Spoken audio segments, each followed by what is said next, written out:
Live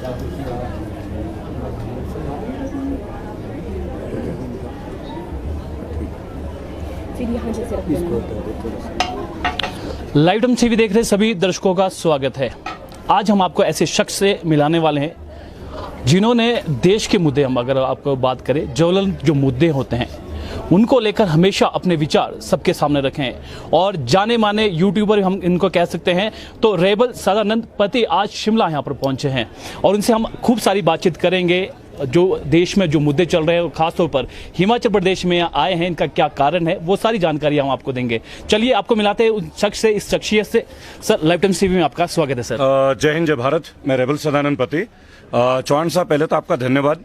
live times, आप लोगों ने बेहतरीन मेहनत की। 10 मिलियन फॉलोअर्स होना अपने आप में एक बहुत बड़ी कहानी है और ये तभी होता है जब आप सत्यता के साथ चलते हैं।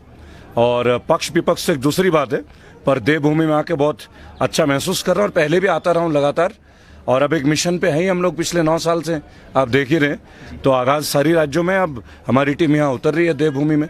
ठीक है सर जी, हम बात करेंगे सर, राजनीति से जुड़ी भी बात करेंगे और जो मुद्दे हैं, जो देश में मुद्दे हैं, उनसे भी हम बातचीत करेंगे। सर, देवभूमि आप पहुंचे सर, आपको क्या, आपने कहा कि आप पहले भी यहाँ पर देवभूमि में आए, आपको क्या अच्छा लगा और क्या बुरा लगा सर? ये चीज सबसे पहले हम आपसे जानना चाहेंगे। देखिए, सीधी बात आपको बोलूंगा, भोले के भक्त हैं हम लोग, महादेव को ही पूजते हैं और देवभूमि का तो निवासी भोले का है। और यहाँ के लोगों के बड़े एस्पिरेशंस रही हैं, विशेष तौर पे शिमला की भी, मंडी की और जोगिंदरनगर, काफ़ी सारे एरियाज हैं जहाँ के कुछ टॉपिक्स हैं हमारे पास। यहाँ के यंग एडवोकेट्स के कुछ इश्यूज हैं जो लोग चाहते हैं कि उनके आवाज़ को मंच मिले। यहाँ के सेव के कन्फ्रंटेशंस हैं, वो लोग चाहते हैं कि रेबल फाउंडेशन उनके मुद्दे को उठाएं। एंड स्पेसिफिकली जो रोड्स एंड प्राइमरी स्कूल से रिलेटेड, एम्बुलेंसेज से रिलेटेड है, जो पहाड़ी क्षेत्र के मेडिकल फैसिलिटीज़ हैं। आपने देखा, हमने उत्तराखंड में काफ़ी मेहनत की थी और एक बहुत प्रचलन चल रहा है ड्रग्स का। इसमें हमने ड्रग्स के काफ़ी मुहिम को क्लोज कराया उत्तराखंड में भी। यहाँ पे भी हमारे पास इनपुट्स हैं, तो रेबल फाउंडेशन की पूरी टीम उतरी है हमारे यहाँ पे।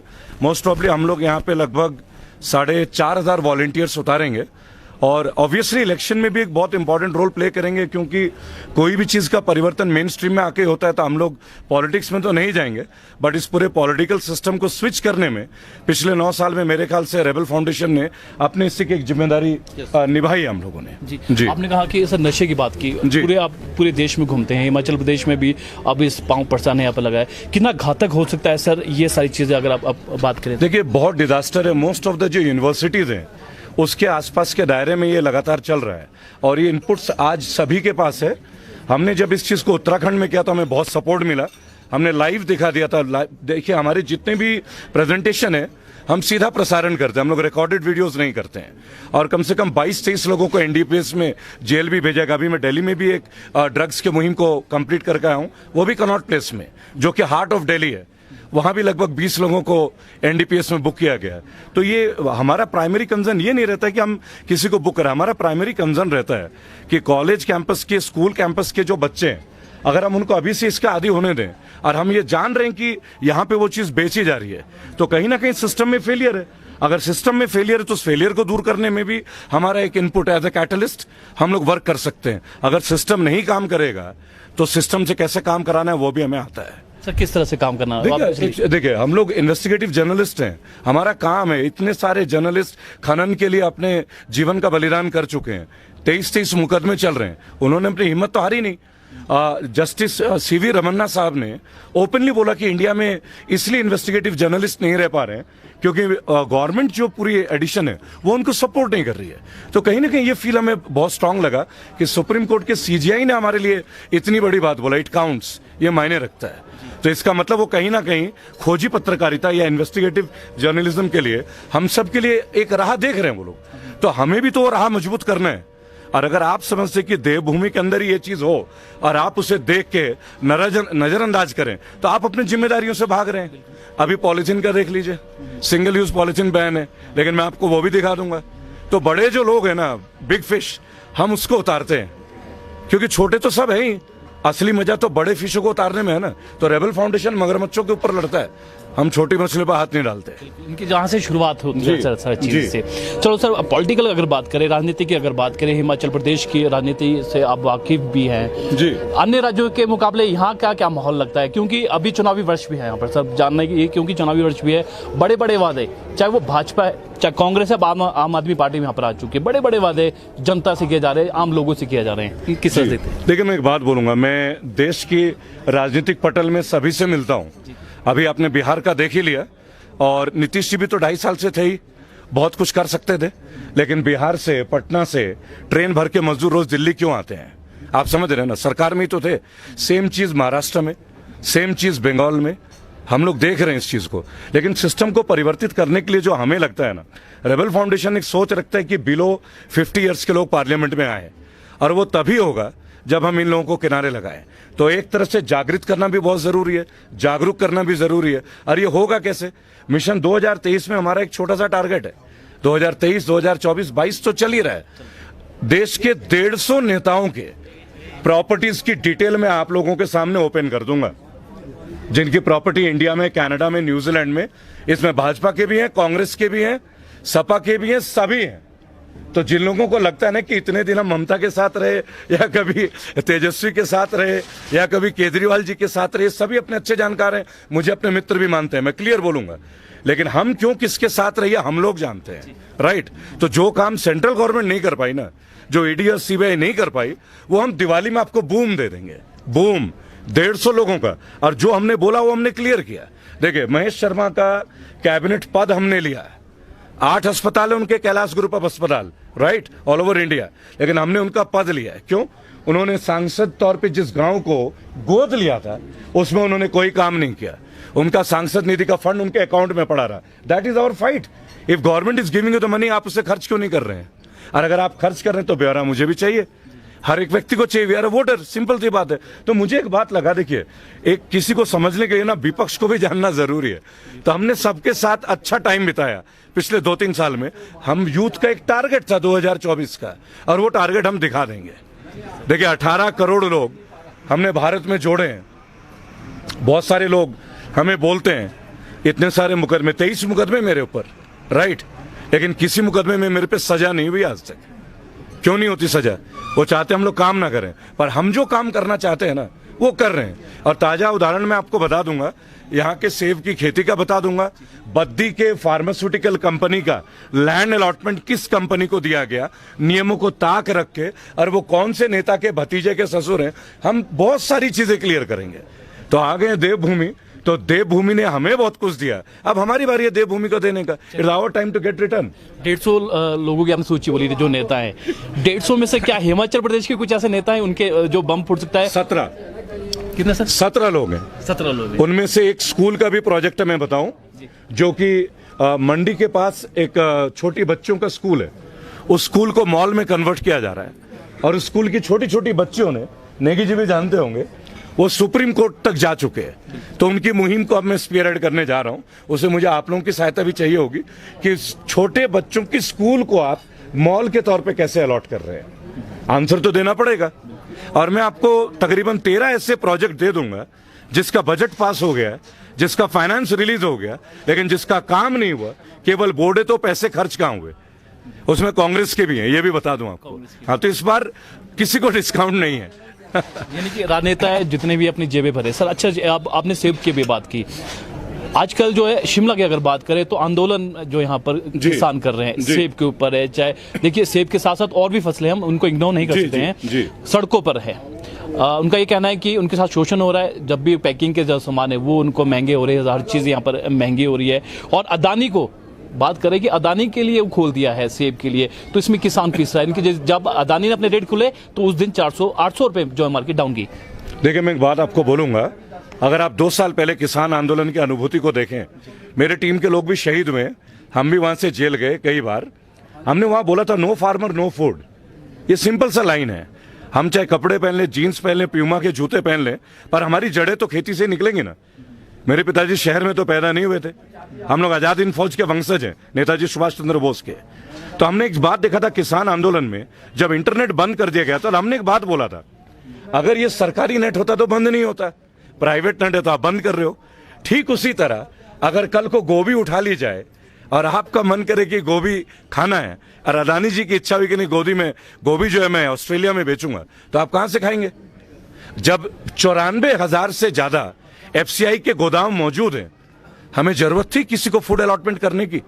नहीं जरूरत है। हमने बोला था क्या हमें चाहिए? हम नहीं है क्या किसान? हमारी जमीनें नहीं है, हमने मांगा था किसी से? तो अब थ्योरी केवल एक बात है, आप मोनोपोली दोगे, वो शुरुआत में आपको रिलायंस की तरह डिस्काउंटेड प्राइस देंगे और छोटे छोटे खुरदुरा व्यापारी खत्म होंगे, उसके बाद मोनोपोली उनकी होगी। तो यही तो ईस्ट इंडिया कंपनी, इससे पहले बार्टर सिस्टम, इससे पहले सिल्क रूट। आप इतिहास को पढ़ेंगे सिल्क रूट का, चाइना के इतिहास का भी ताजा उदाहरण चाइना का आप श्रीलंका में देख लीजिए, क्या था? साम्राज्यवाद, इंपेरियलिज्म। तो वो इंपेरियलिज्म जरूरी नहीं किसी जाति का हो, किसी रिलीजन का हो, किसी व्यक्ति का हो। Imperialism is basically taking over the base facilities of common people. तो आप ले रहे हैं। अब वो आपका सेब है, हिमाचल में सेब ले लेंगे, आंध्रा में चावल ले लेंगे, केरला में मछली ले लेंगे, कहीं का नारियल ले लेंगे। तो फिर आप बेचेंगे क्या? आप खाएंगे क्या? आपको बेचना भी उनकी मर्जी से होगा, आपको खरीदना भी उनको मर्जी से होगा। नाम के रह जाएंगे कि हम कभी उगाते थे, और अपने ही खेत में आप एज मजदूर काम करोगे, जो कल तक आप 20 या 100 मजदूर लेके अपने खेत में काम करवाते थे और स्वयं भी करते थे। सर एक चीज और, क्यों काफी सारे लोग हमारे बीच जुड़ हुए हैं, काफी सवाल भी पूछ रहे हैं, चलिए वो हम बाद में लेंगे। पर अब जो चुनावी वर्ष है और हिमाचल का अगर बात करें, यहाँ पर भाजपा कांग्रेस, भाजपा 5 साल भाजपा 5 साल कांग्रेस, अब आम आदमी पार्टी भी यहाँ पर आ चुकी है। तो हमारे साथ जो लोग जुड़े हैं वो कह रहे हैं कि हिमाचल की गवर्नमेंट, हिमाचल की जो सत्ता पक्ष है चाहे विपक्ष है, या आम आदमी जो एंटर जो यहाँ पर करिए, जो लुभाने जो यहाँ पर सपने लोगों को दे रहे, उनके बारे में कुछ कहिए, लोग सुनना चाहते हैं। देखिए, मैं एक बात आपको बोलूंगा, केवल हिमाचल प्रदेश की बात नहीं है, संपूर्ण भारतवर्ष में किसी भी कस्बे में, जिले में, मोहल्ले में, आप गली में, नुक्कड़ में कहीं भी जाएं, बेसिक नेसेसिटीज हमारी क्या होती है? भारत का हर बच्चा टैलेंटेड है, भारत का हर व्यक्ति टैलेंटेड है। आप इस बात को समझिएगा। हम उस जगह से आते हैं जहां शून्य दिया देश को, विश्व को। हमने पहले यूनिवर्सिटी दी, हमने बौद्ध धर्म दिया, हमने जैन धर्म दिया, हम बेस्ट पीस लिविंग नेशन रहे। लेकिन हमें आज जिस देश ने दुनिया को पहला विश्वविद्यालय दिया, आज वहां के बच्चों को हम बेसिक एजुकेशन नहीं दे पा रहे हैं। आप समझिए, आपके चैनल के माध्यम से मैं लोगों से माध्यम से एक सवाल पूछूंगा, पूरे सरकार से, हिमाचल से भी, ये एनसीईआरटी क्या होता है? ये तमाम स्कूलों में एनसीईआरटी की किताबें क्यों नहीं बिकती? आप जानते हैं 10वीं क्लास के बच्चे के मैथमेटिक्स, साइंस की किताबें सब भी खरीद लेंगे, मात्र 250 रुपए में आपके आ जाएंगी। लेकिन किसी स्कूल में 8,000 के नीचे किताबें नहीं है। क्यों नहीं है भाई? जब एनसीईआरटी प्रेफर्ड सिलेबस है। इसके लिए मैं सीबीएसई में भी गया हूं, एनसीईआरटी में भी गया, मैं अच्छे ऑर्गेनाइजेशन से भी मिल रहा हूं। लेकिन मुझे लगता है ये सवाल कोई उठाएगा नहीं, क्योंकि जितने पॉलिटिकल नेता है ना, तमाम पॉलिटिकल, बीजेपी, कांग्रेस, सीपीएम, ममता जी, केजरीवाल जी, सभी के नेताओं के स्कूल है इंडिया में। इसीलिए इनके लिए सिस्टम अनिवार्य नहीं हो रहा है। अगर आपने केवल शिक्षा के ऊपर बेसिक काम कर लिया ना, 1 साल का खर्चा मैं आपको बता दे रहा हूं, ये आप आरटीआई करके देख लीजिए, आपको उत्तर नहीं मिलेगा। सीबीएसई सब कुछ करती है, लेकिन कहीं कंपल्सन नहीं है। सब private publisher, private coaching, private institution. अगर हमारा देश इतना मजबूत हो रहा है ना, और हमारी सरकार इतनी मजबूत है, और हम ट्रिलियन बिलियन इकोनॉमी की बात करते हैं, तो फिर हमारे देश का जो संस्थागत शिक्षा का जो ढांचा है ना, वो सर्वप्रथम मजबूत होना चाहिए। अगर उसमें आपने मजबूती कर दी, आपको जॉब की जरूरत ही नहीं है ना किसी को जॉब देने की। कौन मांग रहा है गवर्नमेंट जॉब? अगर वो केपेबल होगा, अगर वो एजुकेटेड होगा और प्रॉपर एजुकेशन होगा प्रोफेशनल वाइज, वो जॉब कहीं भी कर सकता है। काम करने वालों के लिए नौकरी की कमी नहीं है।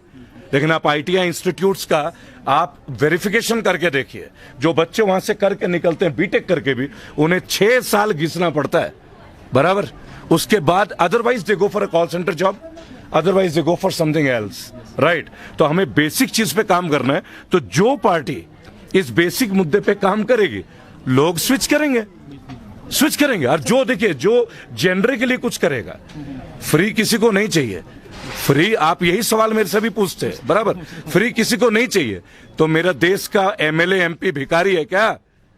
भिखारी है जो 6 उनको पेंशन चाहिए, 5,000 यूनिट चाहिए। हम तो नहीं ले रहे। आप समझ रहे मेरी बात? 1 रुपए में बिरयानी खा रहे हैं, क्यों खा रहे हैं भाई? भाई सबसे पहले आप मंत्रियों की, ऑल पॉलिटिकल पार्टीज की पेंशन तत्काल प्रभाव से बंद कर दीजिए। हम आरटीआई लगा रहे हैं, हमें आंसर नहीं मिल रहा है। क्यों नहीं मिल रहा है? क्या ये प्रश्न उत्तर के लायक प्रश्न नहीं है? हमें ये उत्तर मिल रहा है कि this question is not beyond, it is beyond the parameters. PMO से हमें ये लेटर मिल रहा है। क्यों भाई बियॉन्ड द पैरामीटर क्यों है? आपकी ट्रेन की टिकट, फ्लाइट की टिकट फ्री क्यों होगी? आप 2.5 लाख रुपए तनख्वाह ले रहे हैं, आप गरीब हैं, और 10,000 कमाने वाला जीएसटी पे करे, इनकम टैक्स पे करे। ये गैप कौन फिल कर रहा है? तो फ्री के आप देश को कंगाल कौन बना रहा है? 300 यूनिट फ्री देने से, या एजुकेशन फ्री देने से, या अनाज फ्री देने से, या उन नेताओं को इतना फैसिलिटी फ्री देने से? आप यकीन माने, राजनाथ सिंह, अरविंद केजरीवाल, ये आप राजनाथ सिंह 5 पेंशन ले रहे हैं, केजरीवाल जी 2 पेंशन ले रहे हैं, क्योंकि वो 2 बार मुख्यमंत्री बन गए। जो 3 बार एमएलए, बिहार के आपने देखा होगा मंत्री जी को, जिन्हें राष्ट्रगान नहीं आता, 6 घंटे में हटा दिए गए थे, उनको भी जीवन भर का पेंशन मिल रहा है। यार सोचिए कितना बड़ा प्रश्न है। और हमारे देश के वो बच्चे जो बियॉन्ड 95, मेरी बेटी ने अभी 98.3% स्कोर किया है, मुझे सरकार का हेल्प नहीं चाहिए, बराबर, क्योंकि आत्मनिर्भर हमारे माँ बाप, हमारे दादा दादी ने सिखा दिया था, हमारे पूर्वज मेहनती थे, हमें सरकार की मदद नहीं चाहिए, बराबर। लेकिन सवाल ये है ना कि देश में एक हिस्सा है जिस हिस्से के पास बेसिक पानी की फैसिलिटी नहीं, 18 कोस जाना पड़ता है, मीडिया उसको नहीं दिखाती है, गवर्नमेंट उसको नहीं दिखाती है। आप बता रहे हैं एक्सप्रेस वे में, आइए मैं बुंदेलखंड ले चलता हूं आपको, आइए चल, राजा बुंदेला वहीं से आते हैं, मैं आपको गारंटी दे सकता हूं, एक भी पंप वहां नहीं लगा। क्यों नहीं लगा? नदियों को जोड़ने का कार्यक्रम क्यों नहीं होता? वाटर हार्वेस्टिंग के कार्यक्रम क्यों नहीं हो रहे?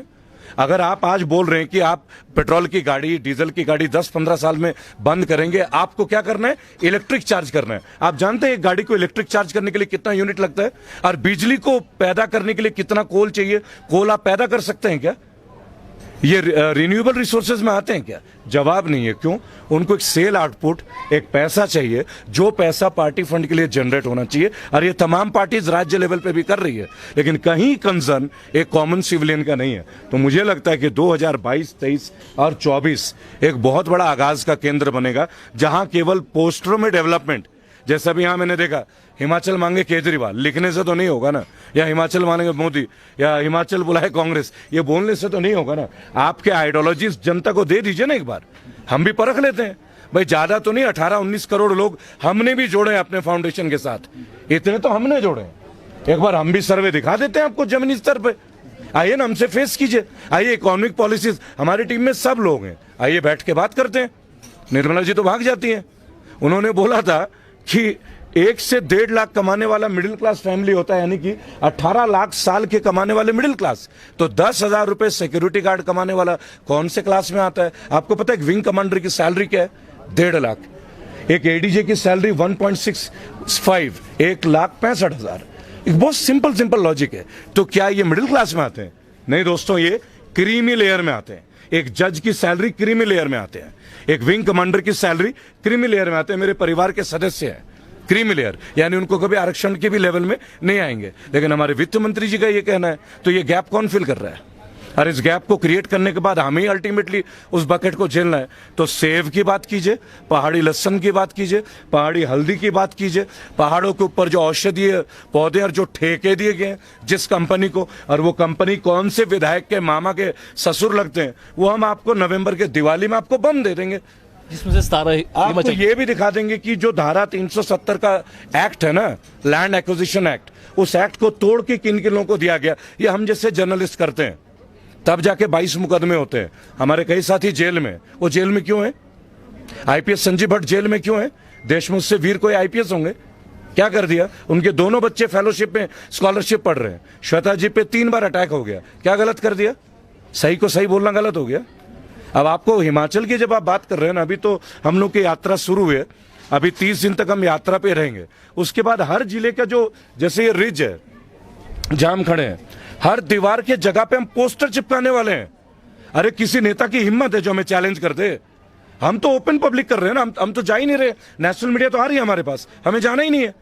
हम तो पब्लिक के पास जाना चाहते हैं। पब्लिक पूछे ना, नेताजी आपके बेटे के पास जो 5 फॉर्च्यूनर है, इसका स्रोत कहां से आया? और उसकी बहू का जो कंपनी है, जिसको 150 करोड़ का ठेका मिला, वो कंपनी 1.5 साल में रजिस्टर होकर कैसे पैदा हो गई? जो 7 लाख की कंपनी तो 150 करोड़ में, ऐसा इंडिया में कौन सा बिजनेस पॉलिसी है? हमें भी बता दीजिए एक बार। और फिर हम एक बात और भी पूछेंगे, यार रॉबर्ट वाड्रा चोर है, सोनिया गांधी चोर है, तो यार जेल में क्यों नहीं डाल रहे हो? अब तो तुम पे सब है, क्यों नहीं डालते जेल में यार? किस बात की इंतजार है? लंदन का मकान दिखा देते हो, हरियाणा का खेत दिखा देते हो। अभी तो हम केजरीवाल जी से भी पूछेंगे, अकेले मोदी जी का प्रश्न नहीं है, मैं आज आपको बता रहा हूं। हमारा मिशन था, हमारा एक मिशन था, हमारा एक लक्ष्य था। कहते हैं ना, आपके घर में नहीं घुसेंगे तो पता कैसे चलेगा आपके घर में व्यंजन क्या बनते हैं। अब दुनिया क्या सोचती है, इससे हमें क्या लेना देना?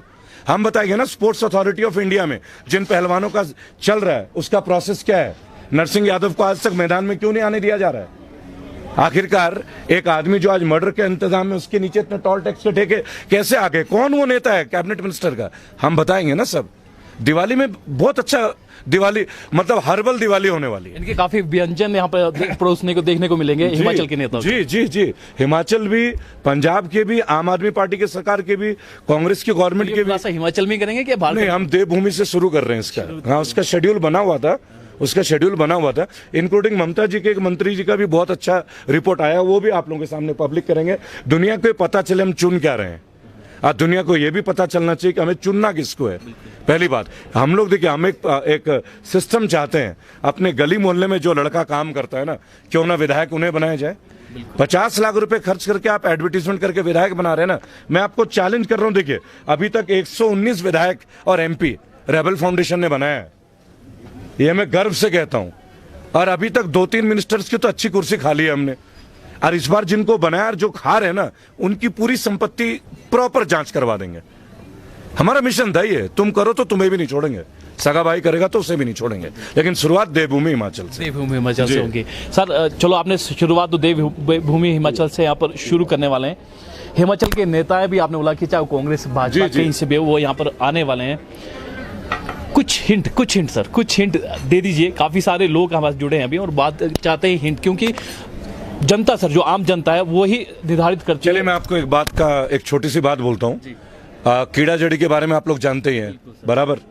और भुंतर एयरपोर्ट जो है मनाली के पास, उसके ऊपर का अगर आप क्षेत्र में चले जाते हैं, वो औषधीय गुणों में है पूरी तरह से। वो कॉन्ट्रैक्ट जिनको दिया गया है, नियमों में ताक पे रख के वो कॉन्ट्रैक्ट दिया गया है। डॉक्यूमेंट बहुत लंबे, तो अभी भाषण में बोलना उचित नहीं है। डॉक्यूमेंट आपके हवाले कर देंगे। अभी तो पूरा दौरा आप लोगों के साथ होगा। मुझे तो एक बहुत बड़ा हेल्प मिलेगा ना, 10 मिलियन आपके फॉलोअर्स हैं भाई, हमें तो एक झटके में 1 करोड़ लोगों का मैसेज एक छोटे से स्पीच में जाएगा। और हम नहीं बोलेंगे कुछ, ये नहीं कि मेरी जुबानी या रिटन या एडिटेड है, वो चीजें जो गवर्नमेंट के डॉक्यूमेंट है, गवर्नमेंट के डॉक्यूमेंट हम सरकार को ही लाके खड़ा करेंगे कि this is your document, this document not created by us. And if you have created this document and if you are aware about this, अगर आप जानकारी रखते हैं इस मसले का, तो आपने क्या कार्रवाई की वो आपको अब जवाब देना पड़ेगा। नहीं तो इलेक्शन में तो हम सवाल पूछेंगे ही। चलिए सर, हम आपसे भी समय समय भी मिलते रहेंगे। एक आखिरी सवाल आपसे लेंगे सर। एक और मुद्दा पूरे देश की अगर बात करें, हिमाचल में भी ऐसा मुद्दा है जातिवादी को लेकर बहुत सारा। आजकल आपने अभी देखा राजस्थान में एक बच्चे के साथ घटना हुआ है ना, और आरक्षण को खत्म करने की भी अब लोग यहाँ पर बात करेंगे, जो संविधान है उसको भी चेंज करने की बात कर रहे हैं। इस मुद्दे पे क्या कहना चाहेंगे? क्योंकि सर ये क्योंकि खोखला कर रही है, और कहीं ना कहीं आपने देखा कि कन्वर्ट जो लोग हो रहे हैं, कहीं ना कहीं ड्यू टू रीजन ये भी हो सकता है। देखिए, एक बड़ा स्ट्रेट लाइन है। मैं आज आपको एक बात बोलूंगा और ये कनेक्टेड है मेरे आपसे सबसे। आप असमानता की बात करेंगे तो रिजर्वेशन कैसे खत्म करेंगे? अगर मैं ग्रेटर नोएडा के गांव की बात बताऊंगा, घोड़ी बछड़ा गांव ही था, और वहां पे एक घटना घटी कि दलित की शादी थी, लड़की उसी गांव की थी, और उसके बाद ग्रेटर नोएडा की गांव की थी, मोस्ट प्रॉब्ली वो घोड़ी बछड़ा की थी, और दूल्हे को पीटा गया क्योंकि वो घोड़ी चढ़ रहा था। अलीगढ़ में भी ऐसी घटनाएं घटी। तो ये किस लिए भाई? क्या वो उस गांव की बेटी नहीं है? क्या वो हमारी बहन नहीं है? अगर नहीं है तो पब्लिकली बोलो, तो आपका पक्ष भी जान जाए एक बार। भाई, आप तिरंगे की बात करते हैं, आप देश की बात करते हैं, भारत की बात करते हैं, मातृभूमि की बात करते हैं, तो आप गौ माता की बात करते हैं, और आप मनुष्य को अगर अलग बात करेंगे। देखिए, ये जो आरक्षण का मुद्दा है ना, ये बनाया गया था वो इसलिए क्योंकि हमारे देश में सदियों से जातिवर्ग सिस्टम चला है। आप जानते हैं, ब्राह्मण, क्षत्रिय, वैश्य, शूद्र, अगर आप पढ़ेंगे इतिहास को भी। लेकिन जिस जनरेशन को हम लोग मूव कर रहे हैं ना, अब शायद आप एम्प्लॉयमेंट से बड़ा कोई चीज नहीं है। लोगों को अपने बच्चे पालने बहुत मुश्किल हो रहे। 2 बच्चे आप एक पब्लिक स्कूल में पढ़ा लो, 15-20 हजार 50 हजार के सैलरी में नहीं पढ़ा पाओगे, हायर एजुकेशन नहीं करा पाओगे। तो मुझे नहीं लगता। लेकिन जो अभी राजस्थान में घटना घटी है, मैं एक आप लोगों से रिक्वेस्ट करूंगा कि एक शिक्षक गलत है, आप उसे जातीय कोण से ना देखें, पहला। लेकिन जो घटनाएं अलीगढ़ में हुई वो जातीय घटना थी, जो एक्चुअल बात है वो भी हमें स्वीकारना पड़ेगा, पहली बात। और अत्याचारी की कोई जाति नहीं होती। एक अत्याचारी व्यक्ति अपने से कमजोर व्यक्ति पे अत्याचार करता है। क्या कोई क्रिमिनल की कोई जाति होगी? आप डिफाइन कर सकते हैं, can you define a criminal? एक पावरफुल व्यक्ति अपने से कमजोर के ऊपर ही तो अत्याचार करेगा ना, यही तो है। तो अगर आप आरक्षण की बात करते हैं ना, तो आरक्षण से पहले भारत की जनसंख्या का एक्चुअल डिटेल, आपको एक्चुअल सेक्शन का नॉलेज रखना होगा। उस डेटा के बाद आपको यह देखना होगा कि कौन से घर के पास आज भी कुएं से पानी लाने के लिए 18 किलोमीटर जाना पड़ रहा है। आप बोलो आरक्षण खत्म कर दे, और 18 किलोमीटर पानी के लिए वो जा रहा है छत्तीसगढ़, राजस्थान, बंगाल, बिहार, सिक्किम। मैं उन क्षेत्रों का पूरा पिछले 9 साल से हम लोग मेहनत कर रहे हैं। ऐसे 18 करोड़ लोग नहीं जुड़ गए हमारे साथ, ऑल ओवर वर्ल्ड के लोग जुड़े हैं। तो इसका कारण क्या है? इसका कारण है कि उनकी बेसिक नीड को फुलफिल अगर हम कर देते हैं तो आरक्षण की जरूरत है। अगर आप किसी को दलित ना माने तो ही तो ये असमानता की दूरी खत्म होगी ना। अभी तो आप वुमेन को लेकर असमानता पे तैयार नहीं है। अभी आपने नोएडा की एक घटना देखा था, श्रीकांत त्यागी वाला, बराबर। क्या वो असमानता नहीं थी? क्या वो एजुकेटेड नहीं थे? आप 50 लाख की गाड़ी में घूम रहे हैं, आपने महिला के साथ बर्ताव किया, लेकिन हमने दूसरी पक्ष से भी एक बात बोला, आप उनके महिला और बच्चों के लिए भी टिप्पणी ना करें। बच्चे सबके एक समान। मैं उनके पंचायत में भी गया था, गेजा में त्यागियों के, लेकिन हमने कभी भी श्रीकांत का सपोर्ट तो किया नहीं। You done something wrong, you have to be in the jail, whether it is me, whether it is you, simple. तो एक छोटी सी बात बोलूंगा, आरक्षण खत्म करने से पहले, आरक्षण के मुद्दे को जानने से पहले ना, आरक्षण के मुद्दे को समझना होगा। हमारी जनसंख्या का आधार क्या है? कितने लोग हैं जो बिलो पॉवर्टी लाइन जीते हैं? उनका आधार क्या है? ये जो मुफ्त का राशन देते क्यों देते? गरीबी है तभी दे रहे हैं ना। तो गरीबी दूर के ऊपर हमने क्या काम किया है? उनके बच्चे मेन स्ट्रीम में पढ़ रहे हैं क्या? मैं सेंट मेरीज का पढ़ा हूं, मेरे स्कूल में कितने दलित बच्चे पढ़े हैं? मेरा बच्चा एपीजे में पढ़ रहा है। कैसे पढ़ रहा है? क्योंकि उसका बाप सेंट मेरीज में पढ़ा है, पढ़ लिख के कहीं गया है, क्योंकि उसके बाप के बाप ने उसे पढ़ाने में फाइनेंशियल सक्षमता था। लेकिन जो मेरे खेत में काम करता था, क्या उसकी पिताजी के पास यह सक्षमता थी? तो आरक्षण की बात हमें तब करना होगा जब हम उसकी वित्तीय हालात, उनकी माली हालात, उनके सामाजिक हालात, जो सोशियो इकोनॉमिक स्टेटस होता है ना, उसको समझने के लिए आप एक बार प्रोफेसर अमर्त्य सेन को सुने, जो नोबेल प्राइज विनर है, लेकिन उनको हमारी सरकार ने दरकिनार कर दिया। भाई ऐसे नोबेल प्राइज तो मुंह दिखा के नहीं मिल गया था ना उनको इकोनॉमिक्स के ऊपर। We have to work on those theories. तो एक समय आएगा, अगर उनके पावर्स, उनके राइट्स उन्हें मिल जाएंगे, शायद हमें आरक्षण की जरूरत नहीं रहेगी। सर बहुत बहुत शुक्रिया सर हमारे साथ बातचीत करने का। तो ये थे सदानंद पति, आज शिमला पहुंचे हैं और हिमाचल प्रदेश में क्या करने वाले हैं पूरी जानकारी दी, और देवभूमि से इसकी शुरुआत करेंगे। 150 राजनेताओं की, चाहे वो भाजपा की बात करें, कांग्रेस या अन्य किसी भी पार्टी की बात करें, सूची इनके पास तैयार है, उनके चिट्ठे इनके पास तैयार है, और बहुत जल्द इनका ये कहना है कि नवंबर यानी कि दिवाली को वो बम फोड़ेंगे और देवभूमि में ही इसकी शुरुआत करेंगे। चलिए फिलहाल के लिए इतना ही, और ताज़ा जानकारी देखते रहिए लाइव टाइम्स टीवी। धन्यवाद।